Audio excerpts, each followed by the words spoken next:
Mes parents ont toujours préféré mon frère et m'ont tout reproché, mais maintenant ils veulent que je les aide à payer sa énorme dette. Mon nom est Anna, j'ai 27 ans, et d'aussi loin que je me souvienne, mes parents étaient convaincus que je ne pourrais jamais survivre sans eux.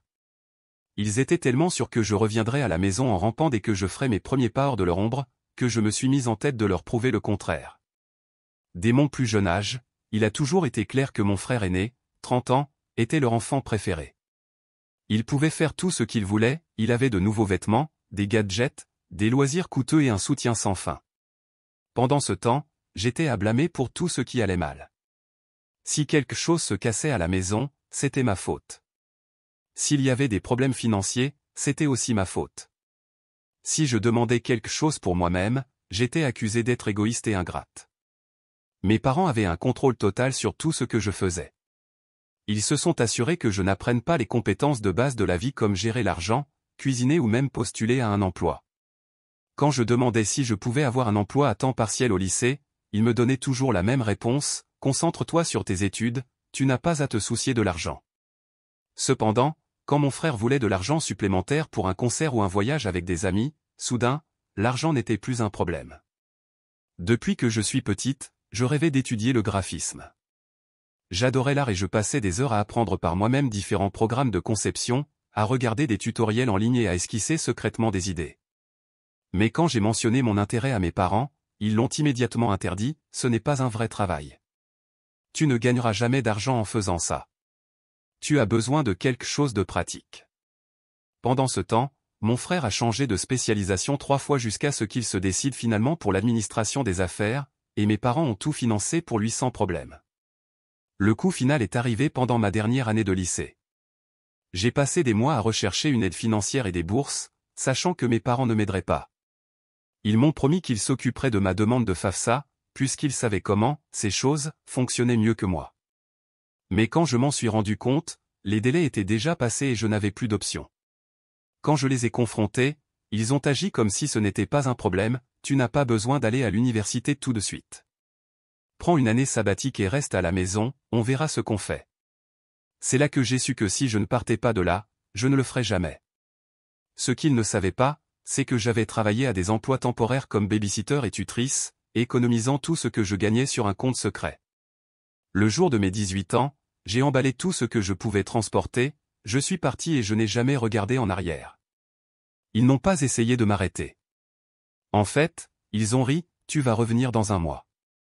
Tu ne sais pas à quel point la vie est dure. Ils avaient raison sur une chose: la vie était dure. Les premières années ont été brutales. J'ai occupé plusieurs emplois juste pour pouvoir me permettre un petit appartement avec des colocataires, j'ai suivi des cours au collège communautaire le soir et j'ai utilisé chaque moment libre pour constituer un portfolio de conception. Il y a eu des nuits où je me suis couché le ventre vide, où j'arrivais à peine à rassembler l'argent du loyer, des moments où je me demandais si j'allais vraiment y arriver. Mais je ne les ai jamais appelés, pas une seule fois. D'un autre côté, ils ont clairement indiqué qu'ils suivaient chacun de mes mouvements. Lors de réunions de famille auxquelles je n'étais pas invité, mais dont j'ai appris l'existence par le biais de contacts mutuels, ils se moquaient de moi: elle a probablement un travail de bas niveau, elle va revenir d'un jour à l'autre. Ce qu'ils ne savaient pas, c'est que je me battais pour aller de l'avant. À 24 ans, j'ai obtenu mon premier vrai travail en graphisme. À 26 ans, je gagnais déjà assez pour vivre confortablement. Et à 27 ans, j'avais un emploi stable de conception UX/UI à distance, mon propre appartement et aucun contact avec mes parents. C'est là qu'ils ont changé d'attitude. Ils ont commencé par de petits messages: salut chérie, comment vas-tu? Tu nous manques. Puis sont venues les invitations à me rendre visite, la nostalgie forcée, le groupe familial dans lequel ils m'ont soudainement incluse. Mais je n'étais pas stupide. Je savais qu'il ne s'agissait pas de moi, mais de mon frère. Il s'avère que le garçon en or avait accumulé une dette ridicule: carte de crédit, prêt personnel, entreprise en faillite, il se noyait. Et le pire, il avait mis la maison de mes parents en garantie des prêts. Maintenant, ils étaient désespérés. Quand je n'ai pas offert d'aide immédiatement, la façade s'est effondrée. Les messages sont devenus accusateurs: après tout ce que nous avons fait pour toi, tu vas nous abandonner? Je les ai rapidement coupés.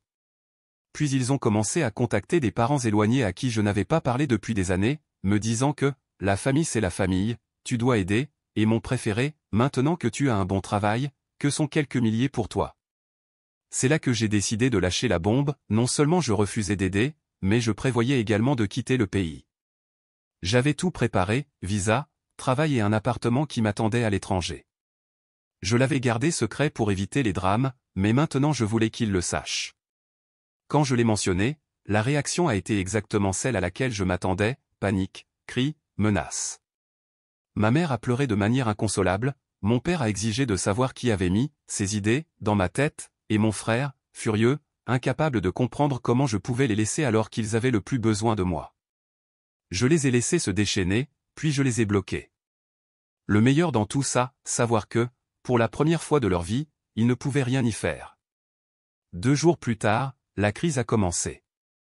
Ma mère a été la première à appeler, mais quand j'ai répondu, je n'ai entendu que des sanglots. Mon père, d'une voix tremblante, m'a demandé comment je pouvais être aussi égoïste. Il ne me demandait plus de reconsidérer ma décision, mais me suppliait de rester. Finalement, ils ont admis ce qui se passait, mon frère avait contracté des prêts avec la maison de mes parents en garantie. Il avait menti pendant des années, couvrant ses échecs de promesses vides. Maintenant, la banque était sur le point de prendre leur maison, et ils avaient besoin d'une grosse somme d'argent, et vite. Je les ai laissés parler, pleurer, continuer leur monologue sur la façon dont il ne s'agissait pas seulement d'eux, mais de la famille, que j'étais leur dernier espoir. Puis je leur ai demandé, où était tout ce soutien quand j'avais 18 ans et que je dormais sur un matelas par terre, dans un appartement glacial parce que je ne pouvais pas me permettre le chauffage? Où était l'intérêt quand je sautais des repas juste pour payer le loyer? Où était l'inquiétude quand je me débattais seul, pendant que vous vous moquiez de moi lors des réunions de famille? Le silence était assourdissant. Après quelques secondes, le ton a changé. Ils ne demandaient plus d'argent, maintenant ils l'exigeaient. Ils voulaient un prêt de 50 000 $. Rien d'extraordinaire, ont-ils dit. J'ai ri. Ils n'étaient pas désespérés, ils se sentaient tout simplement en droit. Ils me voyaient toujours comme la fille qui avait échoué, celle qui s'était enfuie, celle qu'ils pouvaient ignorer et rabaisser, jusqu'à ce que, soudain, ils aient besoin de quelque chose de ma part. Ils n'avaient pas changé, ils ne se sont pas excusés, ils étaient juste désespérés. Je leur ai dit non. La fureur a été immédiate.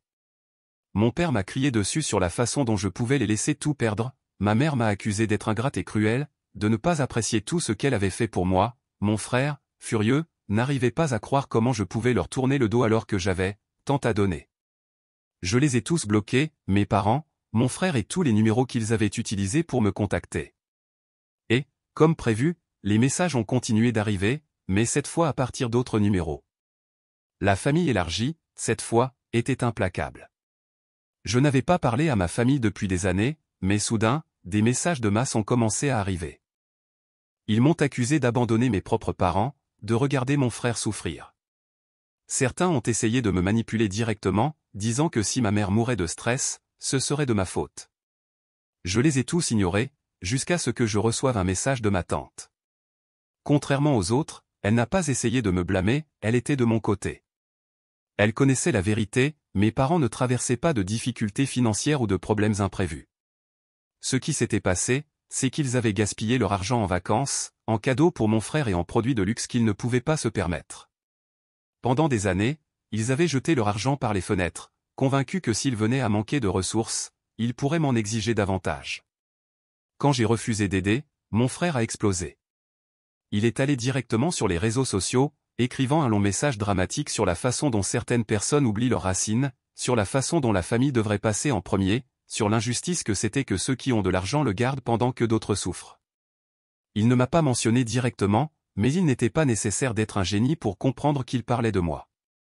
La réponse a été immédiate, les gens l'ont attaqué dans les commentaires, lui ont demandé pourquoi, s'il était si désespéré, il ne travaillait pas plus dur, ne vendait pas des choses ou ne prenait pas ses responsabilités.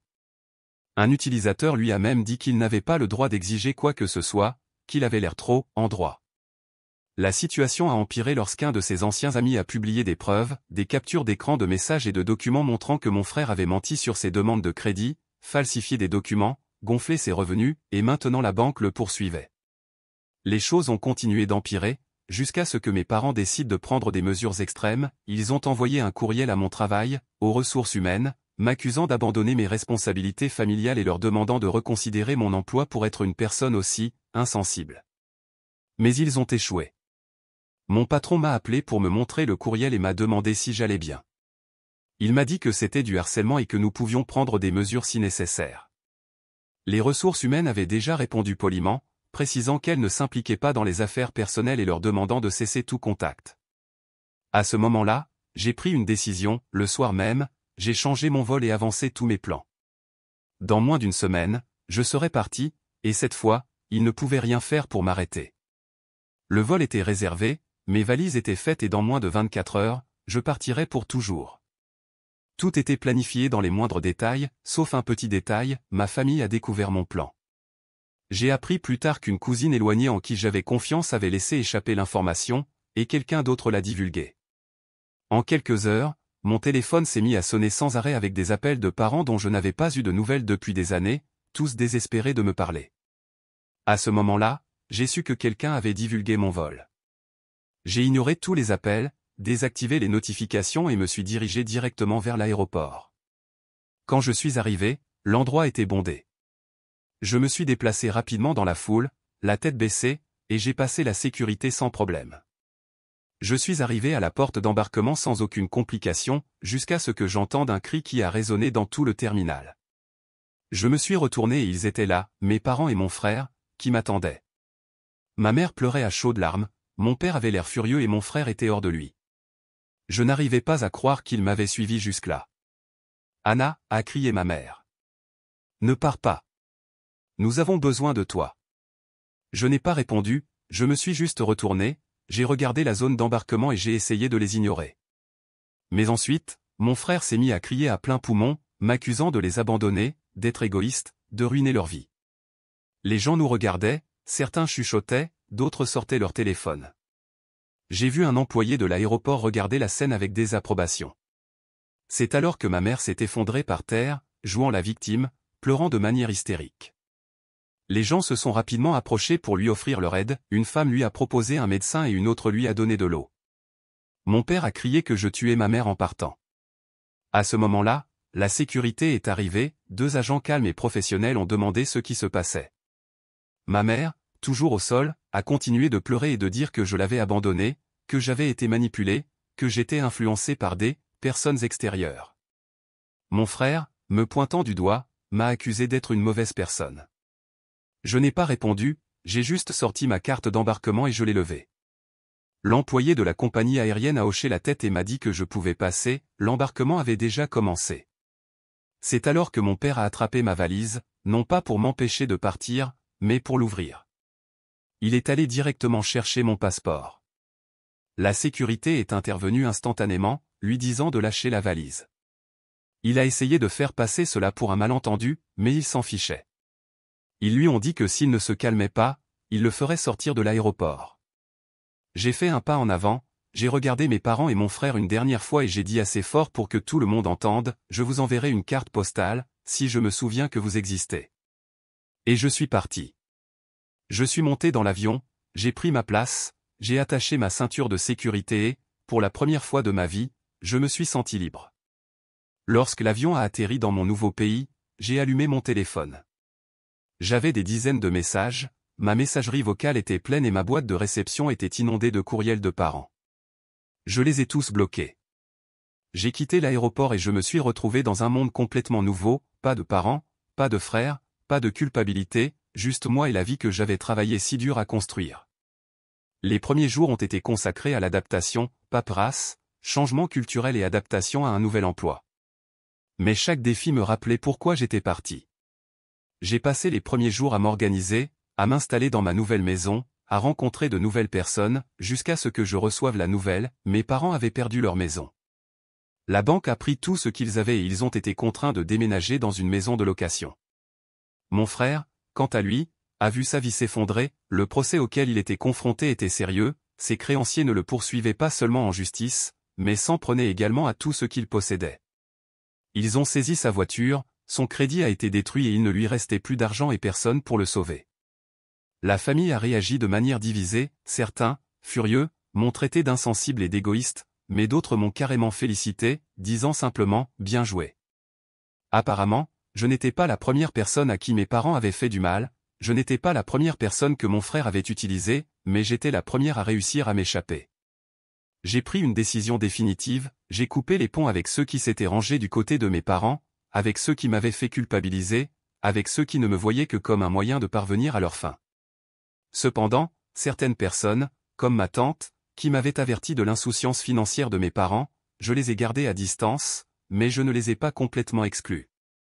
Quelques mois plus tard, j'ai eu les dernières nouvelles, mon frère avait essayé de se remettre sur pied, de trouver un nouvel emploi, il s'est impliqué dans une nouvelle escroquerie en ligne, essayant de se réinventer en tant que gourou financier.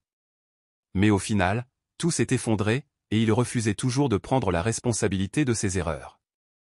Mes parents continuaient de se débattre, espérant toujours que quelqu'un les sauverait, mais ce n'était plus mon problème. 1 an s'était écoulé depuis que j'étais parti, 1 an depuis que je m'étais libéré du chaos, de la culpabilité et des demandes sans fin. Pendant ce temps, tout avait changé pour moi. Ma vie s'était énormément améliorée. Je m'étais complètement installé dans mon nouveau pays, je vivais dans un appartement moderne et lumineux dans un beau quartier, mon travail était meilleur que jamais, je suis passé d'un poste stable à une grosse promotion, gérant mes propres projets avec un salaire plus élevé, un succès que ma famille avait juré que je n'atteindrais jamais. Je passais mes week-ends à explorer, à rencontrer de nouvelles personnes, à voyager dans des endroits que je n'avais rêvé de visiter auparavant, ma vie était pleine, et eux se débattaient toujours. Ils ont tout essayé pour me contacter, courriels, appels, messages de parents éloignés, faux comptes de réseaux sociaux, disant toujours la même chose, tu nous manques, nous voulons juste parler, ta mère est dévastée. Chaque fois qu'ils le faisaient, je les bloquais.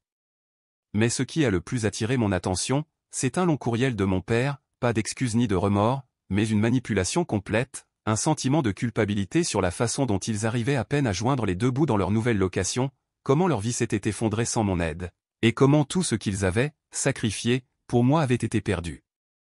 À la fin, il y avait une demande d'argent. Je n'ai pas répondu. Ils ne me cherchaient pas parce qu'ils avaient changé, mais parce que j'étais toujours utile pour eux, et maintenant que je ne l'étais plus, ils étaient désespérés. Je les ai à nouveau bloqués. Mon frère était toujours le même, 1 an plus tard, sans argent, sans emploi et blâmant toujours tout le monde sauf lui-même. Le procès l'avait détruit, son crédit était ruiné, ses créanciers lui avaient tout pris, et comme il n'avait jamais rien fait, il ne savait pas survivre sans dépendre des autres. Quand je ne suis pas venu le sauver, il a trouvé un nouveau bouc émissaire. J'ai appris par un cousin qu'après mon départ définitif, mes parents s'étaient tournés vers un autre parent, un jeune cousin, à peine 20 ans, récemment diplômé, naïf. Ils lui ont raconté la même histoire, comment ils étaient sur le point de tout perdre, comment la famille doit s'entraider. Au début, cela a fonctionné, jusqu'à ce que mon cousin réalise la vérité, chaque dollar qu'il lui donnait était un autre dollar que mes parents gaspillaient. Alors il les a également coupés. Et ainsi, mes parents ont perdu leur deuxième bouée de sauvetage. Pendant ce temps, je vivais la meilleure vie qui soit. Mon travail était incroyable, j'étais dans une relation saine et de soutien, le genre de relation que mes parents auraient essayé de ruiner s'ils avaient encore accès à moi, j'avais de vrais amis, des gens qui m'aimaient pour qui j'étais, pas pour ce que je pouvais faire pour eux. La culpabilité avait disparu, la thérapie m'avait aidé à me débarrasser de toute la manipulation, la culpabilité et la programmation qui m'avaient fait croire que je leur devais quelque chose. Maintenant, je savais que je ne leur devais rien. Et puis est venu le déménagement final, j'ai tout changé. Nouveau numéro de téléphone, nouvelle adresse courriel, j'ai même changé mes comptes de réseaux sociaux. J'ai éliminé tous les moyens par lesquels ils pouvaient me contacter. Et c'est là qu'ils ont finalement abandonné. Les messages se sont arrêtés, les fausses excuses ont disparu, et je savais que j'étais libre. Un matin, alors que j'étais sur mon balcon avec le soleil qui brillait et une brise chaude, en train de prendre une tasse de café, j'ai reçu une lettre d'un cousin éloigné. Ce n'était pas une attaque ni une culpabilisation, juste un simple message, tu as fait ce qu'il fallait. Apparemment, je n'étais pas la seule à avoir percé leur mensonge à jour. Pour la première fois de ma vie, j'ai ri. Ils pensaient que je reviendrais, que j'échouerais, que je viendrais supplier leur approbation désespérément, mais je ne l'ai jamais fait. Et c'était la meilleure revanche de toutes. Une année de paix, une année sans contact, une année à vivre ma vie selon mes propres conditions. Cependant, quelque chose persistait encore, mon nom de famille était toujours un lien avec eux, un rappel des personnes qui ont passé des années à me détruire, à me contrôler, à m'utiliser. Même s'ils n'étaient plus dans ma vie, leur nom était toujours lié au mien sur chaque document officiel, sur chaque formulaire juridique, sur chaque signature de courriel. Cela allait changer. Le processus a commencé tranquillement, j'ai déposé les papiers, payé les frais, programmé les rendez-vous, pas d'annonce, pas d'avertissement. Personne n'avait besoin de savoir. La période d'attente a commencé. Je pensais que ce serait la fin, mais ce ne l'était pas. Un parent éloigné a découvert, non pas quelqu'un de proche, ni quelqu'un à qui je parlais, juste un autre parent curieux qui adorait les drames. Il a couru directement le dire à mes parents. Et il n'a pas fallu longtemps avant que ma boîte de réception soit remplie de courriels, certains longs et dramatiques, d'autres courts et furieux. Pourquoi fais-tu ça?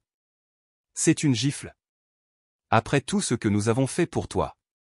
C'est comme ça que tu nous remercies. Je les ai bloqués. Puis sont venus les appels téléphoniques, numéros inconnus, parents au hasard, même mon frère. Les messages vocaux étaient encore pires, la voix de ma mère, brisée et en pleurs, disant qu'elle me pardonnait d'être partie, disant que je n'avais pas besoin de faire ça, la voix de mon père, furieuse, exigeant que j'arrête d'être dramatique, puéril, et mon frère, furieux, parlant de la façon dont je détruisais l'unité familiale, comment je faisais échouer l'héritage, comment je les embarrassais. J'ai laissé les messages s'accumuler, puis je les ai supprimés. J'ai tout bloqué à nouveau. Puis ils ont essayé de joindre mon travail, une tentative pathétique de me manipuler par le biais de mon lieu de travail. Cette fois, c'était encore pire, ils ont envoyé un courriel officiel aux ressources humaines, se faisant passer pour des personnes inquiètes, parlant de la façon dont leur fille prenait des décisions imprudentes, manipulée par des personnes extérieures. Les ressources humaines m'ont transmis le message avec une seule question: voulez-vous que nous les bloquions? J'ai dit oui. C'était la fin de tout. Un cousin m'a contacté après le scandale, non pas pour me manipuler, mais pour rire de la situation.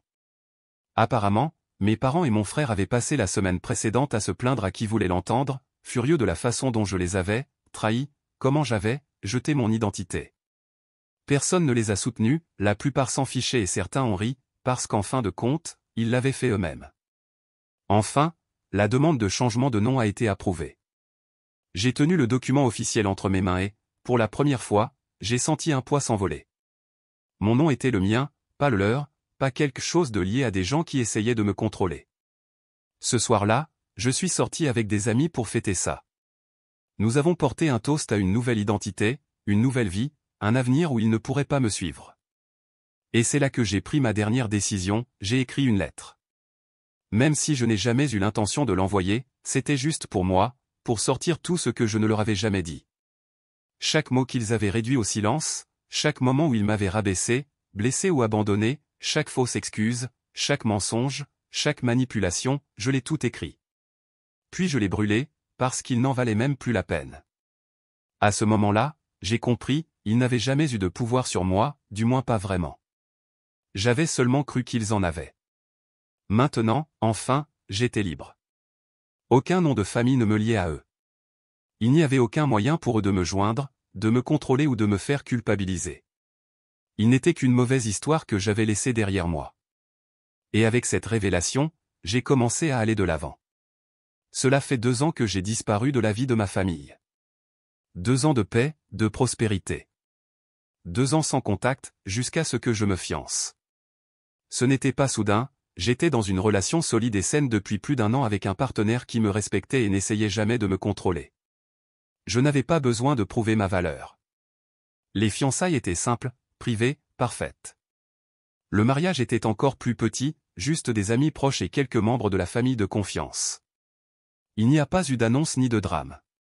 Mais, comme prévu, quelqu'un l'a découvert. Et cela a suffi. 1 mois avant le mariage, j'ai reçu le premier courriel, ma mère, après des années de silence, voulait renouer avec moi avant ce grand jour. Elle ne m'a pas demandé comment j'allais ni reconnu le mal qu'elle avait causé, elle a juste commencé avec son discours habituel: la famille est éternelle, tu regretteras de ne pas avoir tes parents à ton mariage, je te pardonne d'être parti, comme si elle était la victime. Bloqué.